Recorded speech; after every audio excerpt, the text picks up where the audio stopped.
రమగారు నమస్తే. నమస్తే జయ. రమగారు, చాలా బాధ అనిపించింది, దుఃఖం వస్తుంది, లేదా బాగా సంతోషం అనిపించింది. భగవంతుడితో మనం పంచుకోవచ్చా? ఎలా? ఆయన ముందు కూర్చొని ఏకాంతంలో నాకు ఈరోజు చాలా ఆనందంగా ఉంది, పలానా పని వల్ల నాకు చాలా సంతోషం అనిపిస్తోంది, ఇది ఒకటి. లేదు, ఇది ఏదో జరిగింది నాకు చాలా బాధ కలుగుతోంది అని ఆయనతో మనం పంచుకోవటం వలన, కొన్ని చెడే అనుకుందాము, బాధే అనుకుందాం, అది తగ్గుతుందా? మనస్తత్వాల మీద డిపెండ్ అయి ఉంటుంది జయ. అది ఎవరు లేరు, దిక్కులేని వాడికి దేవుడే దిక్కు అని దేవుడి ముందు కూర్చోవటం, చెప్పుకుంటాం మన కష్టం. చెప్పుకోవడం వల్ల తీరుతుందా తీరదా అనేది డిపెండ్సే. ఇప్పుడు నాతో చెప్పావు, నువ్వు ఈ కష్టం తీరుతుందా కాదు, నీకు ఒక స్వాంతన లభిస్తుంది కదా. అవును, కొంచెం ప్రశాంతంగా, కాస్త ఓదార్పు. అంటే మీకు చెప్పుకుంటే రమ్మగారు నాకు ఒక సలహా వస్తుంది, ఏది చెయ్యొచ్చో ఏది చేయకూడదో, లేకపోతే ఊరటో కలుగుతుంది నాకు. అవును, భగవంతునికి చెప్పుకుంటే ఊరట మనసుకు కలుగుతుంది. అప్పుడు నేను ఏదో తప్పు జరిగింది, నేను భగవంతుని ముందు చెప్పుకున్నా, నేను పలానా తప్పు నా వల్ల జరిగిపోయింది తండ్రి అని ఆయన చెప్పుకున్నా, నేను దాని యొక్క తీవ్రత నాకు తగ్గుతుందా, దాని ప్రభావం? అది కూడా డిపెండ్స్. పశ్చాత్తాపం వల్ల నీ బిహేవియర్ మారుతుంది, పాపం పోతుందని అనుకోవద్దు. దేవుడికి చెప్పడం వల్ల తప్పు ఒప్పు అయిపోదు, ఒప్పు కాదు, ఒప్పు చచ్చినా కాదు, తప్పెప్పుడు తప్పే. కాకపోతే ఏంటంటే ఇది నా తప్పు, ఇది నా పొరపాటు అని నువ్వు ఒప్పుకోవటం వల్ల, నువ్వు ఏమన్నట్టు కన్ఫెస్ చేయటం వల్ల నేను నువ్వు సరే ఇది నా తప్పు అని నువ్వు తెలుసుకోవటం వల్ల నీ ఫర్దర్ బిహేవియర్ మారుతుంది. అది నీ ఫర్దర్ మిస్టేక్స్ కాకుండా ఆపుతుంది, మళ్ళీ రిపీట్ చెయ్యు. అంతేగాని పాప ప్రక్షాళన లాంటివి జరగవు. పాప ప్రక్షాళన జరగదు, దుఃఖం ఆగదు, నీ ఐడియా మారుతుంది. ఐడియా మారటానికి నువ్వు ఒక సహాయంగా భగవంతుడిని తీసుకుంటావు అంతే. ఇప్పుడు నేను చెప్పేసావు, ఏదో చేసావు, అవతల వాళ్ళని మోసం చేసావు, ఆ దేవుడి ముందు కూర్చొని మీ ఇంట్లో రహస్యంగా ఎవరికి తెలియకుండా ఓ మూల కూర్చుని మీ దేవుడి గదిలో వాకిలి తలపేసేసుకుని నువ్వే కాస్త 2 పువ్వులు పెట్టి కూర్చొని, దేవుడా నా వల్ల ఇప్పుడు తప్పు జరిగిందంటే నువ్వు ఎవడికి తప్పు చేసావో వాడికి కదా చెప్పాలి. పశ్చాత్తాపం అంటే దేవుడి ముందు కూర్చొని చెప్పడం కాదు, అది కాదు. నువ్వు ఈ వల్ల ఎవడికి తప్పు జరిగిందో, ఎవడు బాధపడ్డాడో వాడికే చెప్పటం, వాడి నుంచే నువ్వు క్షమాపణ పొందితే నీ పాపం కొంత తగ్గుతుంది. కొంత పశ్చాత్తాపం అంటే అది. కాబట్టి అది పాయింట్ అసలు కానే కాదు, జరగదు. ఇప్పుడు నేను నిన్ను మోసం చేశాను, నీ వల్ల నాకు వ్యాపారంలో నేను మోసం చేసా, నీ నష్టం వల్ల నీకు నష్టం వచ్చి నువ్వు ఇన్ని బాధలు పడ్డావు, మీ ఇంట్లో ఎవరో పోయారు, నీకేదో అయ్యింది, నేను చాలా బాగుపడ్డాను, 10 ఏళ్ళ తర్వాత నాకు పశ్చాత్తాపం వచ్చిందని నువ్వు వచ్చి వీళ్ళని అడిగావనుకో, వాడు నిన్ను ఒప్పుకుంటాడా? జరగాల్సిన నష్టం వాళ్ళకి జరిగిపోయింది కదా. పోనీ దేవుడు ఒప్పుకుంటాడా దానికి? నీ వల్ల ఇక్కడ ఇన్ని జీవితాలు పాడైతే నీ పశ్చాత్తాపం వల్ల ఒరిగేదేమిటి, వాడికి వచ్చేదేమిటి, దేవుడికి ఒరిగేదేమిటి? ఏమీ లేదు. నువ్వు పశ్చాత్తాపం ఫీల్ అయినా నీకు వచ్చేది కూడా ఏముండదు, నీ మైండ్ సెట్ ఏం మారదు.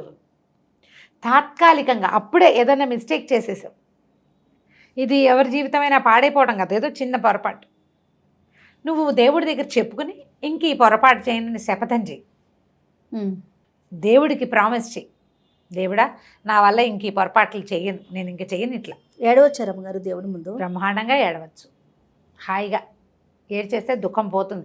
మనం కూడా ఒక వీడియోలో చెప్పాం. నిజంగా జయ, దేవుడి దగ్గర కూర్చుంటాం, ఏవో స్తోత్రమో శ్లోకం చదువుకుంటాం, అన్నీ గుర్తొస్తుంటే ఏడుపు వస్తుంటుంది, ఏడిస్తే బరువు తీరిపోతుంది, లోపల ఉన్న బరువు తీరుతుంది. మెల్లిగా నీకు దుఃఖభారం తీరాక నువ్వు సరిగ్గా ఆలోచించగలుగుతావు. దేవుడే వచ్చి నీకు ప్రత్యక్షంగా సినిమాటిక్గా ఫోటోలో నుంచి పువ్వులు పడ్డాలు అవి జరగవమ్మా, ఆ భ్రమల్లో ఉండకండి, అలా జరగదు. కానీ నీ మైండ్ సెట్ మారుతుంది, నీకు ఒక పాజిటివ్ సైన్ ఎక్కడి నుంచైనా లభిస్తుంది. తప్పుని కూడా కన్ఫెస్ చేయటం వల్ల, దేవుడి దగ్గర చెప్పుకోవటం వల్ల పాపం పోతుందని భావించదు. అసలు అది లేదు, మన ధర్మంలో లేదు, అది మన హిందూ ధర్మంలో లేదు, అలా లేదు. పాప ప్రక్షాళన జరగదు. నువ్వు ఇక ముందు ఫర్దర్గా తప్పులు చేయకుండా ఉండడానికి కానీ ఒకటి, తర్వాత నీ ఆలోచన విధానం మార్చుకుంటేనే కుదురుతుంది. అది చెప్పేస్తే పోతుందని అనుకోవద్దు, చేసిన పాపం చెప్తే పోతుంది అనేది మామూలు మాటమ్మా, పోదు. నీకు చెబితే ఫర్దర్గా నువ్వు చేయకుండా ఉంటావు, పెరగకుండా ఉంటుంది ఆ పాపాల సంఖ్య, పాపాలకు చిట్టా పెరగదు, పోతుంది అన్నమాట లేదు. నువ్వు ఎవరికి పాపం చేసావో వాడికి చెప్తే బాగా పోతుంది, తగ్గుతుంది మన పాప బాగా తగ్గిపోతుంది. వాడు నిన్ను యాక్సెప్ట్ చేసే క్షమాపణ చెప్పావు, వాడు యాక్సెప్ట్ చేయాలి. ఇప్పుడు నువ్వు భగవంతుడి ముందు క్షమాపణ చెప్పు, ఆయన చూస్తూ ఉంటాడు చిద్విలాసంగా, ఏమంటాడు? ఆయన ఏమండు? అదే నువ్వు ఎవరిని మోసం చేసావో, ఎవరిని తిట్టావో, ఎవరి గురించి చెడుగా చెప్పావో, కాదు ఎవరి మీద చెడు ప్రచారం చేసావో, మనం బోడి క్షమాపణలు ఆయనకి ఎందుకు అక్కర్లేదు. నువ్వు నీ వల్ల నష్టపోయిన వ్యక్తి కనుక నిన్ను క్షమిస్తే, అతనికి నువ్వు ఫర్దర్గా ఏదైనా సహాయం చేయగలిగితే అప్పుడు పాప ప్రక్షాళన వ్యవహారం. ఇప్పుడు వాళ్ళ బాధని మనం తగ్గించగలిగితే కొంచెం బెటర్గా ఉంటుంది. కొద్దిగా ఒకరిని గుద్దేసావు బండి మీద, తప్పు, పాపం, కాలు విరిగింది, పాప వాడి వెళ్ళి ఉద్యోగంలో చేరాల్సింది, నువ్వే తీసుకెళ్ళి హాస్పిటల్లో చేర్పించు, నువ్వే వాళ్ళకి సహాయం చేయి, బాబు ఈ ఉద్యోగం పోతే పోయింది, ఇంకోటి చేస్తాను నేను అని చెప్పు. ఈ గుద్దేసిన పాపం తగ్గిపోతుంది, వాడి రక్తం చిందించిన పాపం నీకు కొంత తగ్గుతుంది. 90% తగ్గిపోతుంది, ఓ 10% ఉంటుంది. అది నీ నిర్లక్ష్యం వల్ల, నీ చూసుకోవటం వల్ల, నీ తాగుబోత్తనం వల్ల, ఏవో వేటి వల్ల అనుకో, ఆ పడాల్సిన చిన్న శిక్ష నువ్వు పడాల్సే వస్తావు, పెద్ద శిక్ష పడదు. అంతే తప్ప ఒక గుళ్ళోకి వెళ్ళిపోయో మన ఇంట్లో ఉన్న దేవుడి ముందు చిన్న అయినా క్షమించు నేను గుద్దేశాను అంటే ఏమీ లాభం లేదు. అసలు అది పాయింటే కాదు చేయ, దాని మీద ఆలోచించుకోండి. భగవంతుడి ముందు ఏడవచ్చ, మనకి దుఃఖం చెప్పుకోరానిది, ఎవ్వరికీ చెప్పుకోలేనిది, ఏం చేయాలో తెలియంది. ఆ బరువు దిగాలంటే దేవుడి మీద నీకున్న నమ్మకాన్ని బట్టి, నువ్వు భగవంతుడి మీద ఎంత విశ్వాసాన్ని కలిగి ఉంటావు అనే దాన్ని బట్టి నువ్వు ఎంత ఏడుస్తావు అనేది డిపెండ్ అవుతుంది. నేను చెప్తుంటానా, కొన్ని గుళ్ళలోకి వెళ్తే ఊరికే ఏడుపు వస్తుంది. అవునవును. కొన్ని స్తోత్రాలు చదువుతున్నప్పుడు కూడా అంతే. నేను ముకుందమాల రోజు చదివే ముకుందమాల కొన్ని శ్లోకాల దగ్గరకు వచ్చేసరికి ఆటోమేటిక్గా దుఃఖము, కళ్ళలో నీళ్లు వస్తాయి నాకు. భగవంతుడు ఎంత దయామయుడు, ఎలాంటి అవకాశం ఇస్తాడు మనకి అని అది అర్థమైతే వస్తుంది అంతే. ఏ రామాయణమో భాగవతమో చదువుకుంటారు, చదివేటప్పుడు మధ్యలో ఏవో కొన్ని ఘట్టాల్లో దుఃఖం వస్తుంది.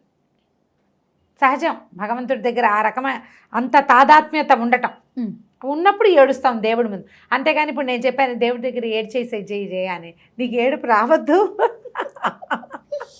సలహా చెప్తాను. అవునవును, సలహా చెప్తాను. ఇప్పుడు నువ్వు ఏదో చెప్పుకోవటం కాదు, దేవుడా నేను ఈ పొరపాటు చేస్తాను దేవుడి ముందు చెప్పాయి అంటే, నేను నిన్న చాలా తప్పులు చేశాను, అలా చేశాను, ఇలా చేశాను నోటితో చెప్తావు. ఏం ప్రయోజనం? దుఃఖం లోపల నుంచి, ఉద్వేగం రావాలి కదా. అది నీ అంతటి నీకే. నేను సలహా చెప్తే కాదు, సలహా చెప్తే రాదు. ఏడ్చేయమ్మా బాగా అని చెప్తే తలదూకోమాల, తలదూకుంటే దూకుంటారు. ఏడ్చేయి అంటే ఎలా చేస్తారు? క్రియ కాదు, అది ఉద్వేగం లోపల నుంచి వచ్చేది.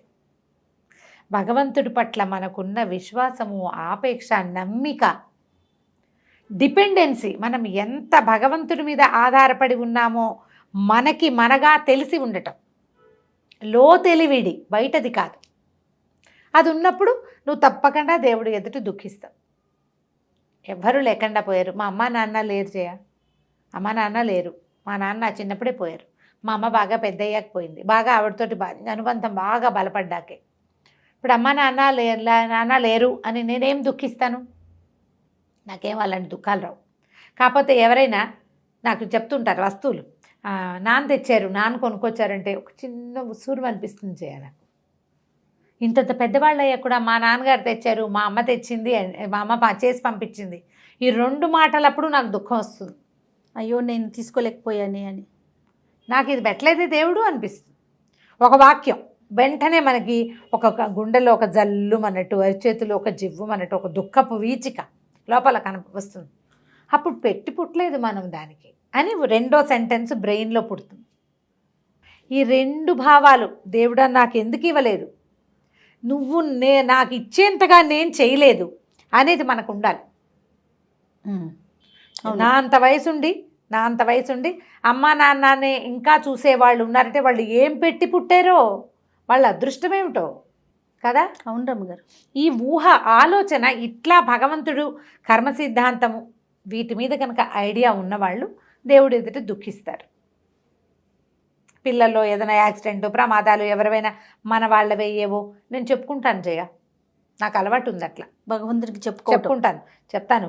ఏదైనా ఒక స్తోత్రం పిల్లలకి మంచిది అని చదివితే మా ఇంట్లో వరుసగా లిస్టు పిల్లలంతా, నా ఒక పిల్లలే కాదు పైనుంచి అందరి పేర్లు, నాతో పరిచయం ఉన్న వాళ్ళు, నాతో మాట్లాడిన వాళ్ళు, వాళ్ళ ఇబ్బందులు నాకు చెప్పిన వాళ్ళు, నేను ఎవరితోటి స్నేహంగా ఉంటాను లేదా ఎవరు నాతో ఆపేక్షగా ఉండాలనుకుంటారో మొత్తం అందరినీ ఒక్కసారి విజువలైజ్ చేసుకుంటాను. ప్రతిరోజు చేస్తా అది నేను. వీళ్ళలో ఎవరికైనా ఇబ్బంది ఉందనుకో, ఫలానా ఒక పిల్లకో ఓ పిల్లాడికో వాడికి ఉద్యోగం రాలేదు, వాడు ఏదో కష్టపడుతున్నాడు, ఏదో చదువుకు వెళ్ళాడు, అక్కడ ఏదో ఇరుక్కుపోయాడు, ఓ పిల్లకి అనారోగ్యం, ఇంకో పిల్లకి పిల్లలు పుట్టలేదు, పెళ్లి కాలేదు, వాళ్ళని తలుచుకుంటాను. వాళ్ళు చాలా కష్టంలో ఉంటే అప్పుడు కాస్త దుఃఖం వస్తుంది, అయ్యో వాళ్ళని సరిచెయ్యి అని చెప్తాను. నీ నమ్మికని బట్టి నీకు దుఃఖం ఆధారపడి ఉంటుంది. అవునండి, నువ్వు నమ్మవు, ఇక చేసేదేం లేదు, ఆ దేవుడేం చేస్తాడు అనిపిస్తుంది, ఇక అప్పుడు చేసేదేం లేదు. నీ డిపెండెన్సీని బట్టి నువ్వు దుఃఖపడే విధానం ఉంటుంది. సరిగ్గా ఆలోచించండి. ఇంకెవ్వరు లేరనుకో మనకు చెప్పుకోవడానికి, దేవుడికే చెప్పుకుందామని మీరు లిస్ట్ అవుట్ చేయండి మొత్తం మీ కష్టాలన్నీ. ఆటోమేటిక్గా దుఃఖం వస్తుంది. ఆ కష్టం నిజమైంది అయితే నువ్వు ఫీల్ అయ్యేది నాకు మంచి డ్రెస్సే దొరకట్లేదు ఇలాంటి వాటికి కాదు కదా. మంచి డ్రెస్ దొరకట్లేదు, సెలెక్ట్ చేసుకున్న డ్రెస్ డబ్బులు వేస్ట్ అయిపోయినాయి, అలాంటి వాటికి దుఃఖాలు ఎందుకు వస్తాయి? అది ఆయన ముందు రావు. నిజమైన కష్టం చెప్పుకుని చూడండి, ఒక్కసారి ఏడిస్తే చాలా బరువు తీరిపోతుందని తెలుస్తుంది. అలాగని నువ్వు చేసిన తప్పు ప్రక్షాళన అయిపోయిందని మాత్రం భావించద్దు. మరలా చేయకుండా ఉండాలి, ఆ బుద్ధి ప్రసాదించబడి తప్పు చేయకుండా మళ్ళీ ఈ పొరపాటు చెయ్యకుండా ఉండాలని ప్రార్థిస్తూ, కనీసం మైండ్ సెట్ నాది మారాలని భగవంతుడికి నమస్కారం చేసుకుంటూ ఉంటే క్రమంగా మన పరిస్థితుల్లో ఎంతో కొంత మార్పు వస్తుంది. ఇప్పుడు నాకు చెప్తే కష్టం, నేను ఒక సలహా చెప్తా. అవునండి కదా, అవును. జనరల్గా సలహాలు ఇప్పుడు నీకు తట్టనిది నాకు తడుతుంది, అంతే కదా. మనం భగవంతుడి ఎదుట గనక మన తప్పుని మన కష్టాన్ని గనక ఉంచితే నీకు ఏది తట్టాలో అది భగవంతుడు నీ అంతట నీకే పుట్టేలాగా చేస్తాడు. ఎలా అంటే మనం అన్నం తింటాం, అవును రమ్మ గారు, శరీరం దాన్ని షుగర్గా మారుస్తుంది. ఏమి అన్నంగానే వెళ్తుందా బ్లడ్లోకి? వెళ్ళదే కదా. దాని సిస్టము దాని పని చేసుకుంటుంది. ఈ భగవంతుడు అనే సిస్టమ్ కూడా అంతే. యూనివర్స్ వింటుంది మన కష్టం. మనకి కావలసిన సలహానో ఐడియానో అవకాశమో ఏదో ఒక పక్క నుంచి వస్తుంది. నీ ఆర్తి, నీ ప్రీతి భగవంతుని పట్ల, నీ కోరికలో ఒక నిజాయితీ ఉంటే, నీ దుఃఖంలో ఒక ఆ నిజమైన ఆర్తి ఉంటే అది వినబడుతుంది, దానికి సమాధానం తప్పకుండా లభిస్తుంది. అంతే. నమస్తే.